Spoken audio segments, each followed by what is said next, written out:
beleza? E aí, Pedro, como é que estão as coisas? Tudo bem? Caminhando, né? Atravessando aí esse momento difícil demais para o país, mas avançando na busca de algumas soluções. Pois é. É, tá todo mundo no mesmo barco pelo coronavírus, que atinge apenas um determinado setor, a uma determinada região, mas a mais de uma pessoa. Aliás, é uma coisa que é mundial, né? É universal, é para todo mundo. Então, uma das coisas que a gente inclusive vai falar sobre hoje, aliás, vai falar hoje nessa live, é justamente sobre essa questão da reinvenção que todas as profissões estão tendo que fazer aí, por conta que essa pandemia está mexendo em todos os setores aí da nossa sociedade. Então, queria dizer aqui, Pedro, que é uma honra, um prazer inenarrável poder contar com você aqui nessa live para a gente ter um debate bastante enriquecedor, que sei que vai ser muito produtivo. Prazer meu poder trocar essa ideia, cumprimentar aí o pessoal que está entrando, acompanhando, muita gente que dá força ao nosso trabalho. Um abração, Carlos Arthur, a todos que apoiam aí. Só fazer um comentário muito rápido, Paulinho, desde já, assim, você fala que tá todo mundo no mesmo barco, né? A gente está passando por uma pandemia, uma crise que impacta duramente a todos nós. Um beijo grande para a Ticiane, essa amiga. E para mim, desde já, um comentário, assim, faz muita falta, minha avaliação, essa atitude do poder público para demonstrar que está no mesmo barco, né? A gente vê um poder público no Brasil que vem sendo muito questionado e cobrado pelos resultados que apresenta e por algumas realidades. A gente depois pode até aprofundar nesse tema. Mas antes mesmo da pandemia, eu já via um poder público que não se coloca no mesmo barco, né? A gente vive um país com uma desigualdade social tremenda, né? Um país que não oferece vaga de creche para a criança mais pobre, né? Não dá serviços básicos de saneamento, por exemplo, e tem uma realidade de poder público que parece que não está no mesmo universo. Então, um primeiro aspecto assim, para comentar, eu acho que seria um momento muito adequado para o poder público incrementar a mentalidade de que está no mesmo barco. Infelizmente, não chegou Show. até agora. Pedro, e aí você está tocando num assunto muito bom, porque é o seguinte, você fala aí do poder público, e aí a gente vê, principalmente agora, que as pessoas acabam que ficam um pouco perdidas em quem seguir, porque acaba que o poder, a União, o poder executivo, o presidente decide alguma coisa, os governadores, os municípios decidem outra totalmente diferente, mas uma coisa que eu queria falar aqui, e que lhe concerne, já que no que tange ao legislativo, é sobre a competência da União para legislar sobre determinados assuntos. Porque a gente teve aqui, por exemplo, recentemente na Paraíba, que a Assembleia conseguiu aprovar um projeto de lei para reduzir as mensalidades aqui das universidades, das escolas em 30%. Algumas pessoas vieram falar comigo perguntando como é que ia ser, como é que ia se dar, e a gente sabe que esse tipo de tema, esse tipo de assunto é da União para legislar, justamente de deputados e senadores. Eu queria que você falasse um pouquinho aí sobre isso, sobre a competência da União para legislar, sobretudo em assuntos agora urgentes.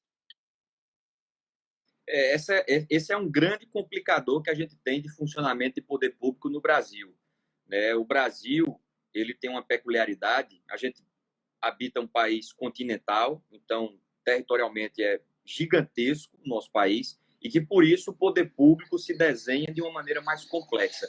Então você tem três esferas de atuação do poder público. Ao cidadão incide em três esferas diferentes, e isso muitas vezes complica a cabeça das pessoas, porque você tem que seguir a um regramento municipal, e aí existe prefeito, Câmara de Vereadores que vão fazer leis municipais, né, que são decisões do prefeito, etc. e tal. Você tem que seguir um ordenamento estadual, governador, Assembleia Legislativa, e você também tem que seguir um ordenamento federal, Câmara dos Deputados, Senado Federal, o Executivo com o Presidente da República, e por aí vai. E tudo isso precisa funcionar de maneira coordenada para que a gente tenha um resultado final prático com eficiência. E não é isso que a gente vê bem no Brasil, infelizmente, né? A gente vê que existe uma burocratização gigante, né? Os processos burocráticos vão se multiplicando dentro desse processo de articulação e cooperação entre os entes. Por exemplo, em Campina Grande, você tem o Hospital Pedro I, que é a referência para receber os casos do coronavírus. Mas, na repartição tributária federativa, o município não recebe tanto recurso. O orçamento municipal ele é o mais desidratado. E aí você tem que receber verba federal para poder administrar um hospital municipal. E aí como é que se dá esse repasse de verba, né? Como é que se dá esse desenho qual é o critério, inclusive, discricionário para o governo federal fazer essas... E por aí vai. Então, a gente tem um funcionamento de país complicado com essas 3 esferas. O Brasil é a única federação do mundo que tem 3 entes federativos com a mesma hierarquia, né? Não existe hierarquia entre o governo federal, União, melhor dizendo, os Estados-membros e os municípios. Então, todo esse funcionamento é complicado de se articular e a União, como a gente surge, aí respondendo um pouco mais diretamente a sua pergunta, Paulinho, como a gente surge de um Estado unitário, então, ao contrário dos Estados Unidos, que nasce de uma confederação, tanto o Brasil como os Estados Unidos são federações, mas os Estados Unidos ele vem de uma confederação. Então, o poder já era espalhado, nasce espalhado. E aí continua com mais autonomia, mais poder dos estados, etc. e tal. O Brasil surge de um Estado unitário. A gente era um só. E quando vai para uma federação, termina concentrando muito poder na União. Então, quem tem mais competência, como é o caso que você citou, né, das mensalidades, termina sendo a União. É o Congresso Nacional que termina abarcando um rol maior de competências e capacidade de ação, né, justamente por concentrar mais essa parcela de recursos. Mas todo esse funcionamento de país precisa ser muito questionado, porque a gente está vendo que esse desenho institucional, pelo menos nesse tipo de funcionamento, não dá resultado, infelizmente, né? É a análise que eu faço. Eu não sou satisfeito com o resultado que o poder público apresenta, então a gente deveria, na minha avaliação, tentar um novo desenho institucional.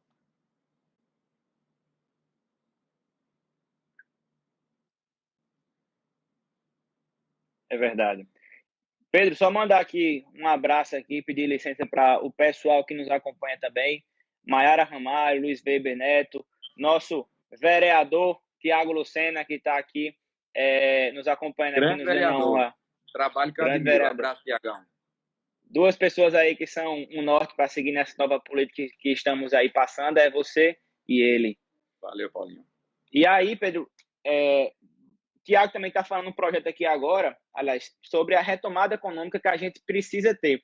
Eu estava lendo hoje sobre uma matéria no Globo, que esse mês agora de arrecadação foi o pior mês da história daqui que tivemos. A gente teve uma queda de 30% no orçamento aí na arrecadação da União.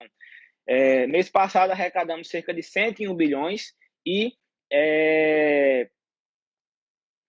arrecadamos 101 bilhões, a gente teve uma queda de 30% no orçamento, ou seja, o poder público, o nosso país, diferentemente de outros países que são países ricos, que têm uma economia gorda, que conseguem aguentar uma crise do coronavírus como essa por mais tempo, tem condição de chegar junto e dar esse apoio que precisa, o que não é o caso aqui no Brasil. E para conseguir dar uma equilibrada aqui na economia, como a gente está vendo, foram criadas muitas MPs, que são as medidas provisórias, que embora não sejam lei, já a partir do momento que elas são editadas, têm forças de lei, né? E aí precisa do prazo de 120 dias para que o Congresso decida se elas vão virar lei ou não. Aí queria que você falasse aí, Pedro, sobre alguma dessas MPs que você acha que são mais viáveis por conta dessa circunstância provocada pelo coronavírus que estamos passando. Ao seu ver, uma das melhores MPs que foi editada aí no governo Jair Bolsonaro. Antes, me permita responder a pergunta aqui que eu vi, que remete ao tema anterior, do professor Paulo Maia. Um grande professor que eu tive na universidade foi Paulo Maia, na cadeira de Direito do Trabalho. Eu sempre quis ser professor, eu sempre tive essa paixão por sala de aula e tal. Então, eu sempre observei muito, atentamente, assim, a maneira como os professores lecionam tal, e a dedicação, né, a maneira como se trata a sala de aula, né? E para mim o professor Paulo Maia não é porque eu estou fazendo aqui missa de corpo presente, não, né, Paulinho? Mas para mim é um professor exemplar, né? Que tem uma dedicação muito bacana em sala de aula pelo trabalho que ele cumpre. Eu lembro eu saindo da minha prova da OAB, quando eu terminei de fazer minha prova da OAB, quem estava na porta do colégio que eu fiz a prova era justamente o professor Paulo Maia, perguntando como é que tinha sido, tal. Esse respeito com o aluno, né? Essa consideração com o aluno, com a sala de aula, isso marca muito, conquista muito. E o professor Paulo Maia perguntava aqui se o Pacto Federativo precisava ser revisto. É só um gancho para encerrar o debate anterior. Eu acho que deságua nessa grande questão, que é um tema muito debatido e pouco praticado, né? Que é um novo pacto para redistribuir melhor essas competências e os recursos.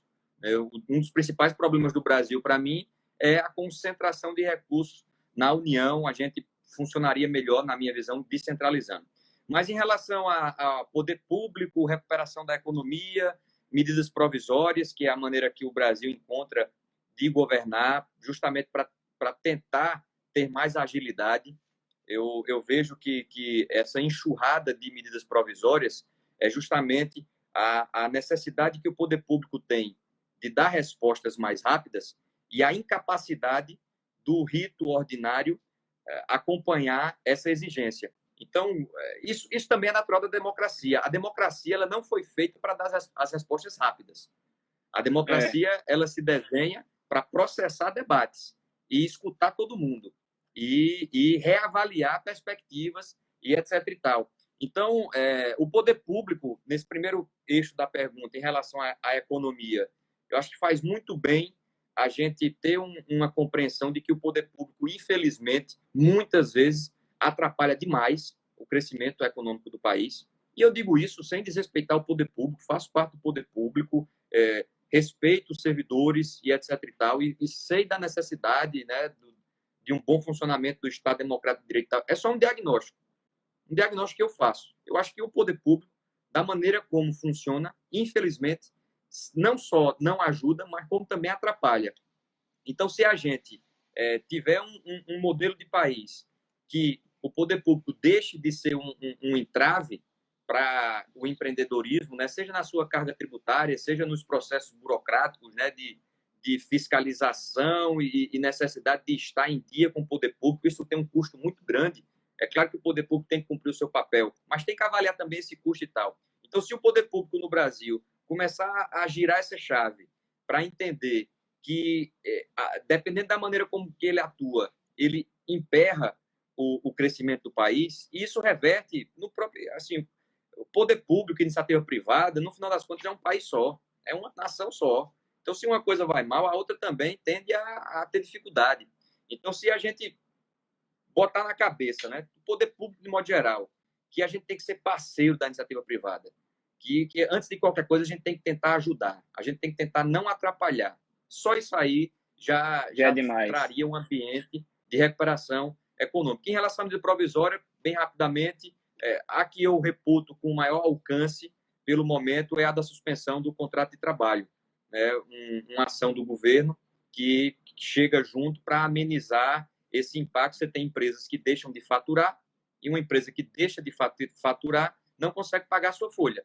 Se não consegue pagar a sua folha de pessoal, haverá uma demissão em massa. Isso é uma consequência óbvia. Então, com a medida provisória da suspensão do contrato de trabalho, houve esse amparo para amenizar essa demissão em massa, que é um caos social quando você tem algo nessa direção. Entendi. Pedro, agora, uma coisa que estava aqui querendo falar com você, e antes de fazer a seguinte pergunta, eu queria aqui mandar um abraço para Alisson Fortuna, Raif Pinheiro, um beijo muito grande para meu pai, minha irmã, minha namorada aqui que estão nos assistindo também, nosso amigo Douglas Nóbrega, Gustavo Pontes, Samuel Dóia, Tássio Maia, Ildenato Ramalho, Erivaldo Júnior e tantos outros que estão aqui, nosso amigo Adail também. E uma coisa que eu queria perguntar para você, já que você tocou aí nisso aí, da suspensão do contrato de trabalho, estava acompanhando inclusive a live do meu pai e do meu irmão ontem, uma coisa que eles falaram foi bem interessante, porque como a gente está tendo mudanças significativas, mudanças bruscas no modo como a gente tá vivendo atualmente, que a gente está tendo que se reinventar. A gente sabe que vão surgir novas forças aí depois que passar essa pandemia. Isso está mudando muita coisa, o modo como o modus operandi da sociedade. E uma coisa já que se fala, já inclusive algumas grandes empresas já estudam agora, durante esse período de pandemia, o período que está todo mundo em home office, para, depois que passar, já implementar, de fato, em definitivo aí, muitos empregos aí, porque o pessoal sabe que está sendo questionado já. Porque depois que passar esse período de pandemia, eu vou começar a questionar. Se eu podia fazer isso de casa, por que eu vou ter que gastar meia hora, uma hora e meia, 2 horas, como em São Paulo? Em São Paulo, o pessoal gasta 2 horas para ir, 2 horas para voltar no seu trabalho. Então, muitas empresas já estudam já colocar o home office como serviço aí definitivo já. Aí, queria saber, por sua parte, se o Congresso Nacional está atento, está acompanhando esse tipo de coisa para conseguir regulamentar como vai se dar essas mudanças aí agora nos contratos de trabalho, se vai precisar ser feita uma nova reforma, como foi feita a reforma trabalhista anteriormente? Eu tenho uma visão mais liberal, né? Faz parte da minha crença, da minha visão de mundo. Então, muitas vezes, Paulinho, eu considero que não regulamentar é a melhor maneira do poder público se posicionar. Eu vejo que o poder público tem que deixar uma moldura institucional, jurídica, flexível, de modo a que as pessoas possam se adequar e a sociedade possa funcionar na maneira que ela pretende e que você consiga ter essa moldura flexível o suficiente para poder não ter esses entraves e essa burocracia toda, né? E essa necessidade de cumprimento disso, daquilo outro, etc. e tal. Eu acho que o poder público tem que proteger o lado mais vulnerável sempre. Então, o poder público existe para proteger os vulneráveis, então, regulamentar a jornada de trabalho, regulamentar a hora extra. Eu acho que levar os princípios que já estão presentes na CLT e a proteção ao trabalhador que já existe na CLT, levar ao ambiente do home office, para mim, já encerraria qualquer necessidade de permitir de maneira detalhada isso ou aquilo, né? Vai muito da minha maneira liberal de enxergar as coisas, de achar que o poder público não precisa estar detalhando a miúde todo tipo de relação. A moldura, uma camada de proteção para o lado mais vulnerável, isso sim, isso é fundamental, mas não precisa estar detalhando demais não, senão com esse detalhe, muitas vezes, ao invés de ajudar, o poder público termina atrapalhando. É verdade. Mandar um salve aqui, Pedro, para nosso amigo Marinaldo Júnior, o personal das estrelas, que está aqui presente na nossa live. E, frente a isso aí que você falou, Torben fez uma seguinte pergunta aqui. Pedro, como você avalia que as evoluções tecnológicas podem contribuir para diminuir a lentidão do poder público democrático em tomar decisões? Meu irmão, Torben mexeu com um dos temas que mais me preenchem, sabe? Eu tenho uma avaliação, impressão, Torben, que a tecnologia vai engolir a burocracia. A tecnologia vai engolir a ineficiência do poder público, porque você não segura soluções tecnológicas. É como a nova maneira das pessoas se locomoverem. O poder público tentou fazer uma lei para regulamentar, que de certa forma barrava Uber. Tiago participou comigo de um movimento de permitir que as pessoas pudessem, enfim, a gente está falando do serviço, né? Quem deve escolher é quem utiliza o serviço e tal. Então é isso. A tecnologia ela vai escancarar. Pronto, eu vou aqui resumir o argumento. A tecnologia ela vai escancarar a ineficiência do poder público. E ao escancarar essa ineficiência, se o poder público não fizer o melhor uso dela, acompanhar as soluções na velocidade que as pessoas esperam, e ao escancarar essa ineficiência, o poder público vai perdendo sua legitimidade. E ao perder a legitimidade, a gente vive um ambiente de caos, né? de falta de acomodação social. E aí tem que ter a mudança, porque as pessoas exigem num tom acima, né? da inconformidade natural. Então, assim, eu acho que tecnologia é o caminho para trazer eficiência. e o poder público vai ser muito pressionado por isso. Priscila Maciel falou justamente isso aí que você está dizendo. A regulamentação do Estado precisa ser de fins e não de meios. Caso contrário, vai desincentivar e quebrar a iniciativa privada. A gente está vendo muito isso agora na prática, que o mercado está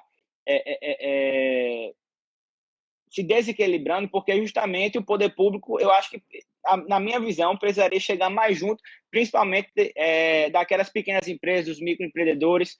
99%, se não me engano, aqui de empresas no país são de microempreendedores, então são eles que movimentam a economia, e por conta dessa crise aí, muitos não estão conseguindo trabalhar, porque estão se implementando o lockdown. Eu acho que faltava, assim, justamente uma opinião consolidada, porque a gente está fazendo com que a população fique perdida, porque a gente está enfrentando hoje uma polarização política maior do que tínhamos em outros tempos. Porque o presidente fala uma coisa, um determinado governador fala outra, determinado prefeito fala outra, totalmente diferente, e acaba que a gente fica perdido porque não sabemos quem seguir. E aí, Pedro, uma coisa que eu queria falar com você, que foi um tema um pouco polêmico e que ainda está se debatendo sobre isso, é sobre o adiamento do Enem. Queria saber aí a sua posição, porque temos aí agora duas frentes. Já que o governo ontem declarou que o Enem vai ser adiado, mas vi ainda que lá no Congresso Nacional tem o pessoal que defende o adiamento e também o cancelamento do Enem. Aí queria saber qual a sua opinião, se você é a favor do adiamento, do cancelamento, e se você for a favor do adiamento, durante quanto tempo deve ser feito? Antes, deixa eu comentar rapidamente o comentário de Priscila, né? O poder público deve fazer uma regulamentação com base nos fins e não nos meios. Acho que tem uma anedota, uma historinha que eu gosto muito de repetir, que na Índia estava tendo um problema de muita cobra na rua. E aí o poder público, para resolver esse problema, começou a remunerar as pessoas que entregassem uma cobra morta. Quem fosse lá, matasse uma cobra, entregasse uma cobra morta. E logo na primeira semana, o que é que aconteceu? Diante desse incentivo que o poder público deu, querendo acabar com as cobras na rua, as pessoas começaram a criar cobras. Porque ao criar cobra, você criava cobra, reproduzia, quando matava, entregava e tinha essa remuneração. Ganhava. Aí o poder público viu a besteira que fez. E ao ver a besteira que fez, ele revogou essa lei, para não ter mais remuneração da cobra morta. E o que é que as pessoas que estavam criando cobras fizeram? Soltaram as cobras nas ruas, porque já não tinha mais sentido ter cobra em casa. Então, o poder público, não só essa parte de ter uma regulamentação voltada aos fins e não aos meios e tal, mas o poder público, o Estado, tem que perceber, tem que ter a humildade de entender qual é o seu alcance, até que ponto ele consegue resolver um problema. Né? Muitas vezes, você tem que ter a humildade institucional de perceber que a resposta, né, a solução não está na sua mão, só na sua mão. Isso, né, que no papel funcione muito bem, como é o caso das cobras, no papel funcionava bem, né, as pessoas entregar lá e tal, mas que na prática, no funcionamento real das coisas, não traz o resultado bem diferente esperado. Então, assim, eu acho que falta muita humildade para perceber que nem tudo vem do Estado. Né? A solução, nem tudo, nem todas as respostas estão inseridas nesse âmbito da esfera do poder público. É algo que uma mentalidade de país que precisa chegar, eu acho que faria muito bem ao Brasil. As pessoas pararem de acreditar que todo problema vai ter uma lei que vai resolver. Todo problema eu vou apresentar uma lei que vai resolver esse problema. Acho que isso funciona. O Brasil funciona muito bem no papel, mas pessimamente na prática. Então, eu acho que a gente demora muito para conseguir vencer esse debate, né? Porque existe uma cultura enraizada que mostra que o poder público, né, que o Estado vai resolver a parada e fazer com que o seu problema seja, enfim, satisfeito, quando, na verdade, não é por aí. Em relação ao Enem, eu estava aqui enrolando, querendo lembrar a segunda pergunta, ó. Mas em relação ao Enem... Pedro, rapidinho. Veja só, Paulinho. Porque você falou uma Pode coisa falar. aqui agora que eu estava me lembrando aqui. A gente está vendo agora uma mudança muito grande do Congresso. Acho que é um divisor de águas esse coronavírus, porque a gente está vendo a divisão que existiam dois congressos. Um congresso anterior à crise do coronavírus chegar e um congresso agora posterior, aliás, durante essa crise, porque a gente está vendo que tem algumas matérias que não estão demorando mais tanto tempo como demoravam já em tempos de outrora. Porque tem uma coisa que eu vi, um discurso de Tiririca, quando ele estava lá falando que ia se despedir do mandato de deputado, que não ia mais sair para a reeleição. Foi um dos discursos mais justos que eu vi, inclusive já foi até algo tema assim de nossas conversas, que ele chegou assim e falou que o deputado federal, quem está ali no Congresso, trabalha muito, mas produz pouco. Porque quem já teve a oportunidade de ir lá para Brasília, quem já teve a oportunidade de ir para o Congresso Nacional, você vê ali que é uma rotina frenética. Você é saindo de comissão, indo ali para o plenário, para falar, para resolver determinado assunto, para ir no ministério. É uma coisa assim de louco, que o pessoal trabalha de segunda a quinta-feira, mas é num ritmo assim que você não consegue acompanhar. Mas quando você vai ver assim ao redor, no todo, o que é que foi feito, o que é que foi produzido, você vê que é muito pouco, e é justamente por conta disso aí, do processo, do trâmite que a gente tem. Ao seu ver, depois que passar assim, o Congresso vai também adotar esse regime assim, mais produtivo, pode-se assim dizer? Eu queria Você ser já mais nota isso? otimista, mas infelizmente, o que eu vejo, eu queria ser mais otimista em relação à produtividade do Congresso, mas tem um aspecto, eu vou citar aqui um exemplo específico que para mim, sim, é deprimente. Como é que a gente não consegue mudar o regimento interno? Você, Paulinho, se você parar para assistir uma sessão da Câmara, você que adora política, tem interesse, acompanha, está se especializando em direito eleitoral e tal, mas mesmo você não consegue acompanhar. Eu acredito que você não consiga acompanhar uma sessão inteira da Câmara da maneira como a coisa funciona. O regimento interno, ele faz com que seja um debate infinito, né? Um debate ineficaz, né? Que não gera... A gente trabalha muito, né? Falando de Câmara dos Deputados como um todo, mas é um trabalho pouquíssimo objetivo. É um trabalho que é muito... É muito mais de performance política do que de vontade de consertar o país de fato e de buscar de fato a solução, né? É uma coisa que deprime mesmo, frustra, né? Como você menciona do discurso de Tiririca, né? De dizer que, pô, você está aqui, eu às vezes paro para olhar, rapaz, eu me dedico, né? Procuro fazer um trabalho sério, procuro contribuir para a transformação do nosso país, sobretudo na área da educação e por aí vai. Mas a maneira como a coisa está desenhada, eu acho que é uma questão institucional, sabe? Não são as pessoas. Não se iluda. Não ache que os políticos são pessoas do mal, que só querem sugar a nação e etc e tal. Eu sei que tem muita gente ali que faz todo tipo de desvio e tal, mas o que é mais relevante não são as pessoas, são as instituições, é esse desenho institucional, é essa nossa origem, que tem uma mentalidade burocratizada, né, de procedimentos formais, né, de levar vantagem, de ter um jeitinho que me coloca num atalho. É o país do atalho, né? É o país de que você pega no trânsito, você entra mais rápido na via, porque senão o cara que está atrás de você não deixa você entrar. Então, em tudo, né? O Brasil é o jeitinho brasileiro. É Então, verdade. essa coisa de jeitinho brasileiro é muito uma resposta que o brasileiro dá às instituições do nosso país. Então, a gente precisa de ter um choque institucional para ter um novo funcionamento de nação que possa mudar, né, esse funcionamento geral das coisas. E por fim, que traga uma formação educacional decente, né? Um amparo educacional e uma oportunidade educacional para cada um, que é isso que traz consciência cidadã. E é isso que faz com que a democracia responda bem aos problemas que são postos. Não existe democracia que funcione bem em um país onde a educação não chegou primeiro, para a gente talvez depois voltar nesse tema do Enem. Então, eu não sou muito otimista não, viu, Paulinho? Para ser sincero, me desculpe aí por não acreditar que a pandemia vai fazer com que o Congresso passe a funcionar de maneira mais produtiva. A gente não consegue mudar nem o regimento interno, como é que o Congresso... Aí só para encerrar, porque o político, quando embala para falar, não para mais, né? É um problema terrível. Mas, só para encerrar, aí o cara às vezes fala, meu irmão, pare de falar mal da própria Câmara, né? Você fica falando mal da gente e tal.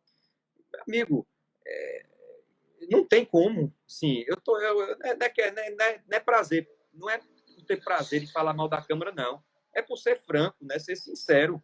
E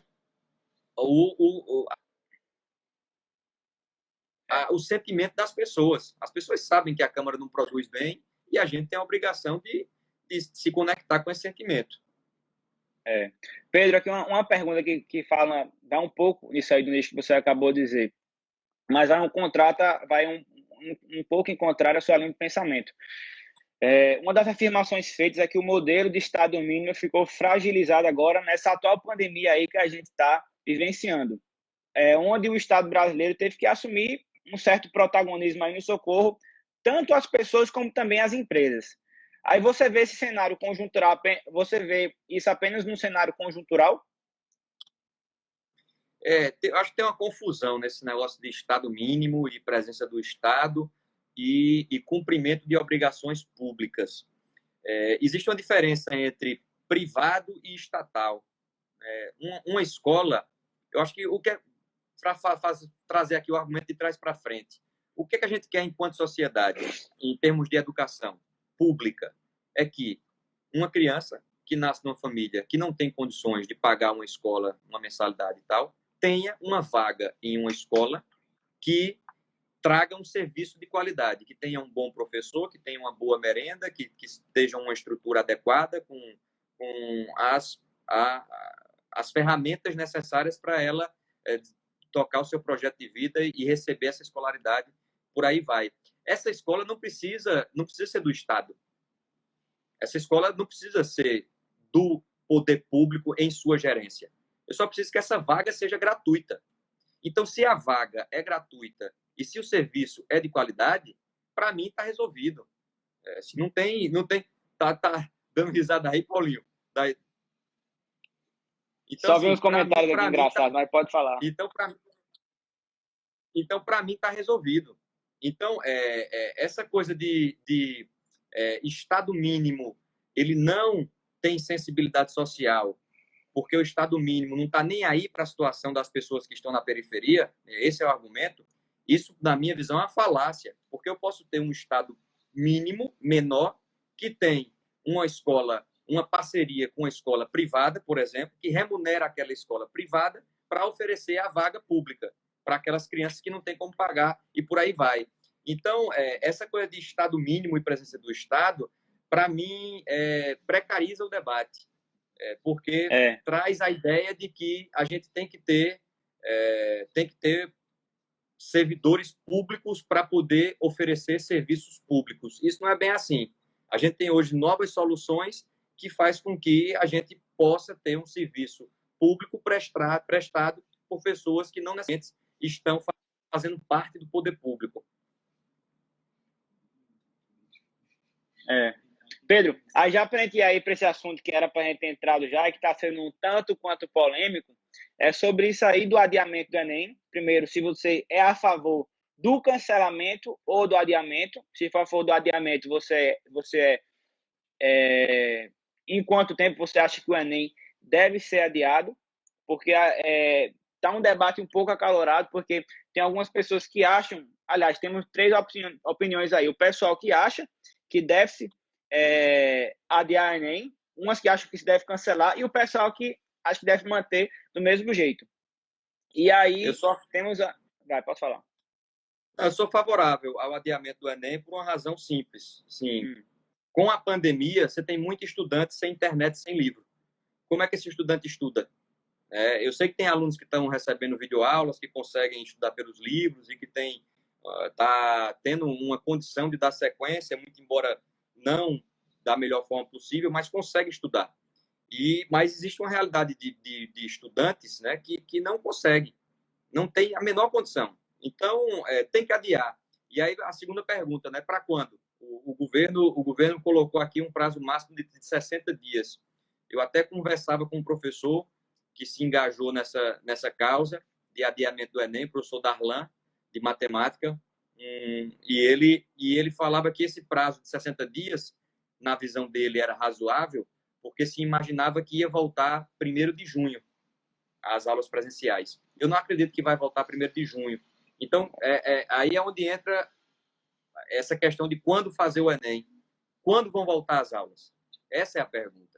Você não tem como dizer quando vai ser o Enem se você não sabe quando vão voltar as aulas. Ou se você não sabe se esses alunos que não têm condição de estudar hoje, porque não tem internet em casa, porque não tem livro, se eles vão ter alguma oportunidade de estudar de alguma outra maneira que o poder público possa oferecer. Por exemplo, como Araújo aqui, Araújo Sérgio, em bibliotecas.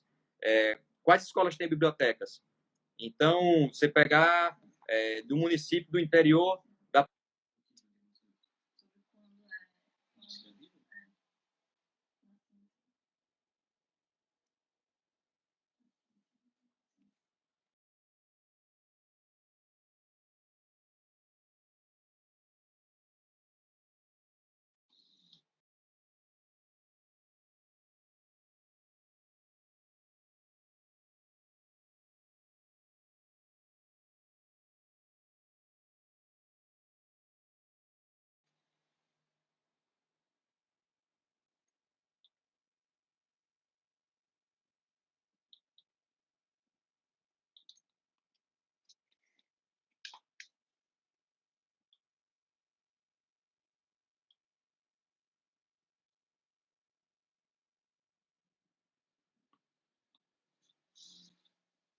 Rapidinho, pessoal, caiu aqui, mas já estamos voltando. Caiu aqui, mas pode eu continuar, acho que Pedro. caiu, mas só para encerrar essa pergunta. Então, depende muito de quando vai voltar, quando vão voltar as aulas e se esse aluno que hoje não tem como estudar, ele vai ter alguma alternativa para estudar. Respondidas essas duas perguntas, a gente tem como dizer quando seria a data para se fazer o Enem. Ô, Pedro, mas aí uma coisa que eu estava vendo aqui é que já pensando nisso aí, que a crise vai afetar a realização do Enem, aí surgem duas possibilidades. Foi até uma coisa que a Alisson falou aqui, que já estavam estudando antes mesmo da pandemia chegar, de se colocar um Enem totalmente virtual. E aí queria saber, primeiro, a sua opinião quanto a essa realização do Enem virtual, se você acha válido ou não, se você acha que seria viável. E segundo, lá no Japão aconteceu isso, tem uma prova lá nacional também que é equivalente aqui ao Enem no Brasil, e aí o pessoal não utilizava mais salas de escolas, mas sim quadras de escolas, respeitando, claro, o distanciamento de um para o outro, para poder realizar, porque vai existir uma vida pós-coronavírus e a gente não pode deixar que ela afete, que essa pandemia afete isso. Então, eu queria saber sua opinião quanto a essas duas opções. Eu sou a favor de todo o processo de digitalização. Eu acho que é um caminho sem volta que traz eficiência. O que tem que ser sempre colocado nesse debate é a acessibilidade para quem chega a essa digitalização. Então, a gente, infelizmente, no Brasil, tem uma realidade que ainda exclui muita gente quando você vai para o universo puramente digital. Até porque tem pessoas que não são inseridas em um universo de ter condição de fazer até manuseio digital de ferramentas, porque não chega na sua casa essa alternativa digital. Né? Tem muita gente que vive em isolamento permanente, quando a conversa é sobre digitalização das coisas. Em relação ao Enem, fazer a prova digital, sim, o problema não é nem realizar a prova. O problema é qual é a realidade do estudante hoje. É a preparação e não o dia da prova. É o estudante que não tem como se preparar hoje, não tem como estudar. Então, ele está... o poder público, primeira, a aula presencial está suspensa, então ele não pode ir para a escola mais, o poder público não oferta a ele alguma alternativa de estudo, seja via uma internet para algum tipo de estudo, seja disponibilizando bibliotecas para livro. Então, é como se o poder público não desse nenhuma ferramenta de preparo para que ele se preparasse para essa prova e, não obstante toda essa situação, realizasse a prova independentemente disso, mesmo no calendário regular. Então, isso que a gente tem que ter uma resposta. Como eu vou permitir, como é que eu vou permitir que o aluno possa se preparar para que eu possa realizar uma prova em condições minimamente, né, de disputa, né? Porque com desigualdade o Enem já acontece todo ano. A maneira como a gente sentou para fazer a prova do Enem é bem diferente da maneira que vários estudantes anualmente chegam nessa prova, né? Pela diferença de trajetória. Mas que a gente possa, pelo menos, amenizar essa desigualdade para poder ter uma prova minimamente igualitária. Pedro, e outra coisa que a gente tem que levar em consideração também, tanto isso aqui que a Aline está falando aqui, a Aline Mascarenhas, beijo, Maca, que está dizendo que 50% aqui das classes sociais C e D não tem acesso à internet. Então, já estariam já um pé atrás, essa desigualdade ficaria ainda mais acentuada, porque se fisicamente o pessoal não tem uma educação de qualidade, virtualmente aí é que fica mais precário porque não tem. E outra coisa também é porque é o seguinte, caso o Enem fosse cancelado, foi até uma coisa que estava debatendo com o pessoal aqui, falando com o professor Valdinora Nogueira, que se não tiver o Enem esse ano, ano que vem a concorrência vai ser dobrada, porque o pessoal que era para fazer esse ano não vai fazer. Aí a concorrência vai praticamente duplicar. E uma pergunta aqui de Arison. Então, na sua opinião, caso aconteça aí de a gente ter que adiar por um tempo, que a gente vai ter que esperar as aulas voltarem para a gente saber por quanto tempo vai adiar, no seu caso, você acha que os períodos letivos, o semestre, porque na universidade até então as aulas estão seguindo normal, seria o caso de a gente adiar, da gente atrasar aí nosso calendário? Eu acho que teria que atrasar também o início do ano letivo nas universidades, já que o Enem serve de acesso para a universidade pública e também privada em alguns programas do governo. Você teria que adiar esse ano letivo. Agora, você não precisa comprometer o semestre inteiro, Paulinho. Então, eu acho que esse raciocínio da concorrência dobrada seria na hipótese de cancelar o Enem, pura e simplesmente. Não vai ter mais Enem. Enem 2020 foi cancelado. Agora, quem quiser fazer, só no Enem 2021. É diferente de você realizar o Enem 2020 por conta da pandemia em 2021. Acho que dá para você atrasar 2, 3 meses. Enfim, é algo que traz consequências? A gente sabe que tem impacto nessa decisão. A questão é saber qual é a decisão que traz mais justiça dentro de um cenário de impactos que, inevitavelmente, a gente vai precisar conviver por conta da pandemia. Pois é. É isso. Pedro, e só para encerrar aqui, você já falou que estava com o tempo corrido, mas porque o debate está muito acalorado. Aqui queria saber sua opinião sobre a questão do adiamento ou não, se você é favorável tanto ao adiamento das eleições, porque a gente sabe que o pleito vai ser também prejudicado, vai ser comprometido aí por conta dessa crise do coronavírus. Aí se você é a favor ou adiamento ou então a unificação das eleições, para que as eleições que teremos agora nesse ano fossem postergadas aí para 2022, mas aí a gente faria tudo num bolo só. Faria a eleição em 2022 para presidente, governador, prefeito, vereador. Seria muito pesado para a população? Seria. Mas só a gente sabe o peso que tem para a sociedade, para a população do país ficar parando de 2 em 2 anos. Sobretudo do dinheiro público que é gasto para isso. A gente está tendo aí o fundão que vai ser destinado aí para as eleições no final do ano e também outro fundão que vai ser destinado também para as eleições de 2022, ou seja, é muito oneroso para o Estado isso aí. Aí queria saber da sua opinião quanto a isso. A minha posição de hoje é adiamento para dezembro. Eu acho que, a depender de como a gente volta a funcionar, vamos supor que volte a funcionar ainda junho, julho ou agosto até, daria para fazer eleição em dezembro. Se precisar adiar ainda mais, aí, Paulinho, para mim tem que fazer um plebiscito. Eu não me vejo com competência ou capacidade ou autoridade para prorrogar um mandato. Eu acho que só quem pode prorrogar mandato é o povo, que conferiu a possibilidade do exercício de uma função pública. Então, se a pandemia esticar ainda mais e precisar prorrogar mandato para 2022, dentro de um cenário de unificação de eleição e tal, já que eu não me vejo capaz de prorrogar um mandato que foi conferido pelo povo, eu voto para que a gente faça um plebiscito. E aí, se as pessoas entenderem que é melhor para o Brasil fazer essa prorrogação de mandato com a autorização do povo, aí sim você prorroga mandato por mais 2 anos e unifica em 2022. Pode ser um caminho que a gente não pode descartar, porque pode ser uma solução mais eficiente para o combate à pandemia. Acho que a gente não pode descartar nenhum cenário. É só uma questão de ritos, né, de funcionamento democrático. Eu não gosto dessa ideia de prorrogar mandato sem escutar o povo.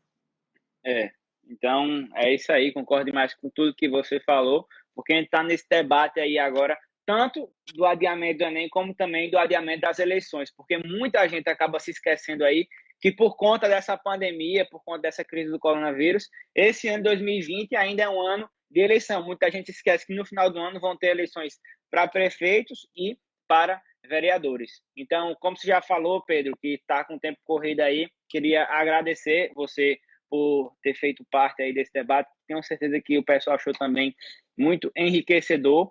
E dizer aqui que você é um amigo já de longas datas. Quando eu fui presidente do Centro Acadêmico, Pedro foi um dos pioneiros lá para que a gente pudesse conseguir verba para construir o Centro de Vivências. Fui com o Pedro também na reunião lá no Ministério da Educação para conseguir.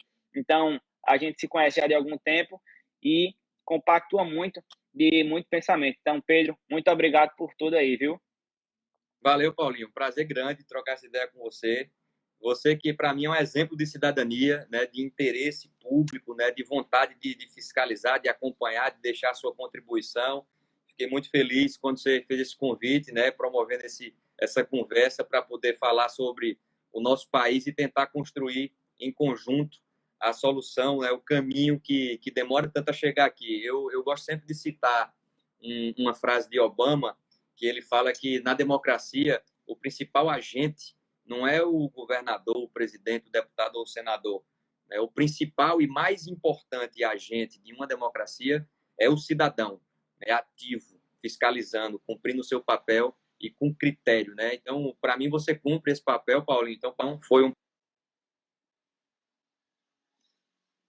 poder fazer essa conversa aqui. E brigadão para quem acompanhou. Amém. Um abração para todo mundo. Só mandar um beijo aqui para a Carol, tia Juliana, a Raisson Júnior que está nos acompanhando aqui com sua presença, com honrosa abraço, presença. Raisson Júnior. Mateuzinho, meu amigo, e todo mundo que acompanhou essa live aqui. Muito obrigado aí e até a próxima. Paulinho. Valeu, Pedro. Abração. A Dionara também. Beijo.